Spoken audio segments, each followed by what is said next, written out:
Everybody, it's me, Andrew. Get out into nature and tune in for yourself.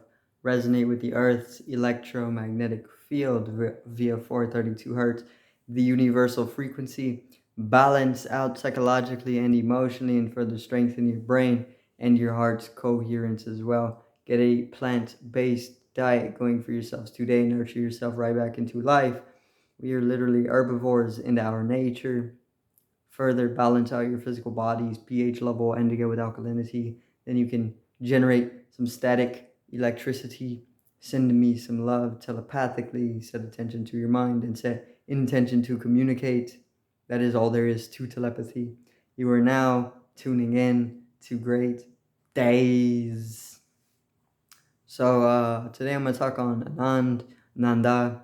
This is bliss, translated in Hindu, and I'm going to talk about living bliss or living in bliss, okay, and how to access bliss, okay. Uh, so let's get into this. So if you never heard the word Ananda or Anand in Hindu, this is pretty much meaning bliss. So when they talk about emotional sweetness, bliss, deeper emotional tenderness. This is Ananda, okay? And Ananda is within all of us, okay? This is the truth about it. We all have bliss within us, okay? Beyond all of the things that you have accumulated, okay? Beyond all the information that has covered up your inward illumination, there is a center or a core of bliss or Ananda, right? So once you start going into your being, once you get into the center of your being, there is you're gonna be able to experience bliss, but you have to go deep within your being, you know. Otherwise, you're gonna get more information accumulated, and this is going to continue to cover up your inward shine or your inward illumination, you know. So you have to look within yourself very, very deeply, and you have to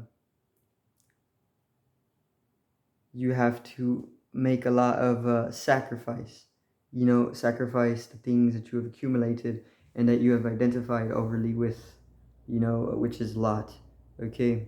But then there's also natural ways of this being able to happen for people, okay. It is something that you can put into flux your own, or it's something that you can also allow to happen to you, okay, because since everybody has this center of bliss or this source of bliss within them, everybody can access it, you know, and it is very, very natural.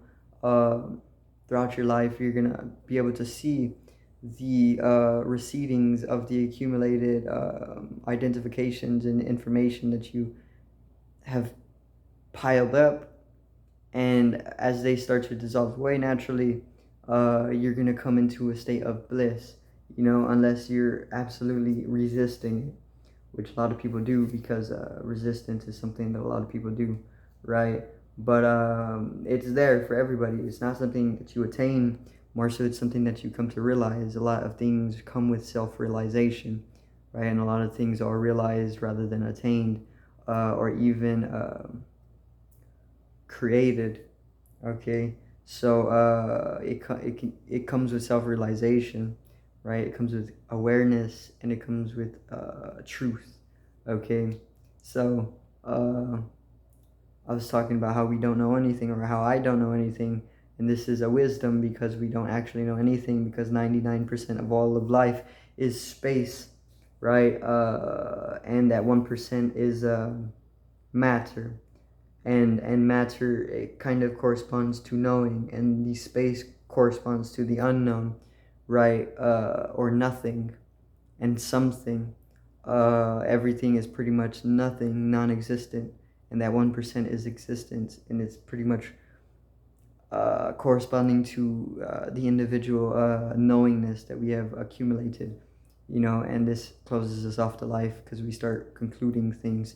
But when you stop concluding and you stop living within that 1%, uh, and you come to the realization that you know nothing, it opens you back up to life for experience, and experience is direct truth.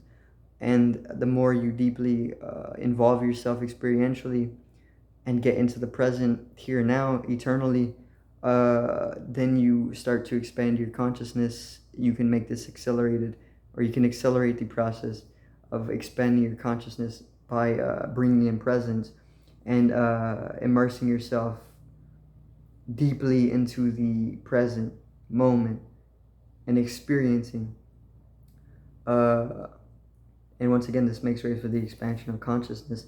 And the more consciousness you have, the more bliss you are going to the more bliss you're going to be realizing, or you're going to be experiencing, because consciousness is bliss. Okay, the more awareness you have, the more bliss you have, because once you reach a certain state of consciousness or realization, uh, all of the fears that are the roots, or all of the fears that stem out and kind of hinder growth and create all these irrationalities and so on, are very, very, they're dissolved away. You know, no matter how integrated they are with enough consciousness, you're able to understand what these fears are, and you're able to see beyond them. So the fear, it starts to dissolve away, right? And all that's left is love and bliss and unconditional truth, purities, you know. So I want to say the root of fear for the main is death, right? The ego fears death. But once you reach a certain level of consciousness, death just becomes a state of transformation. So then you're able to integrate this into your ego, and you're able to understand that death doesn't actually exist, because it doesn't. And everybody who's reached a certain level of consciousness or a certain level of self-realization has experienced going beyond death, right? It does not exist. So the root of all fear, it completely dissolves away, and all that's left is an unconditionality, deep love, and purity, you know. And this is also Ananda. This is bliss. This is what you are left with, because you have a consciousness, and you are able to understand very deeply that. Fears are very irrational. You know, everything is energy. Energy is not created or destroyed. So mathematically, this already proves that there is no death. Rather, that death is just a state of transformation. If you go deeper into it mathematically, you're gonna be able to see this. Okay, so uh, Ananda is bliss. Okay, bliss comes to everybody on the path of self-realization. Once you come into self-realization, you're going to be able to integrate deeper bliss, deeper states of Ananda or bliss into your being. Or as you start going deeper into your being, you're going to realize deeper states of bliss, right? So you want to keep these, or you want to stay in this state, and don't let anything hinder your growth or shake you or throw you off center. You got to stay in a meditative state. You got to stay within your center, uh, an absolute equilibrium or an absolute equanimity, so that you can continue going deeper in bliss, and you can continue going deeper into self-realization as well. You know, because this is what is really important. Everything else is more so a an unessentiality that has been popularized for our own detriment, you know. So integrate, you got to integrate the essential and the progressiveness of the collective nature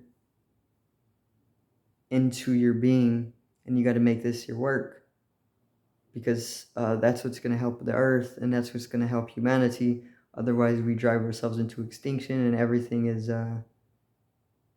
was pretty much a waste, you know, unless we're able to turn it around, which that is what happens. Uh, but Ananda Bliss is something realized for all. Okay, everybody is already in bliss at a certain level, in a certain dimension, but you got to, once again, you got to go beyond all the accumulated information and all the identifications, and you got to come into that dimension which is going to allow you to experience Ananda and the self-realized state, so that's Ananda. That's pretty much going to be it for today's video. I do thank everybody for watching once again. Peace out, one love, and have a great evening.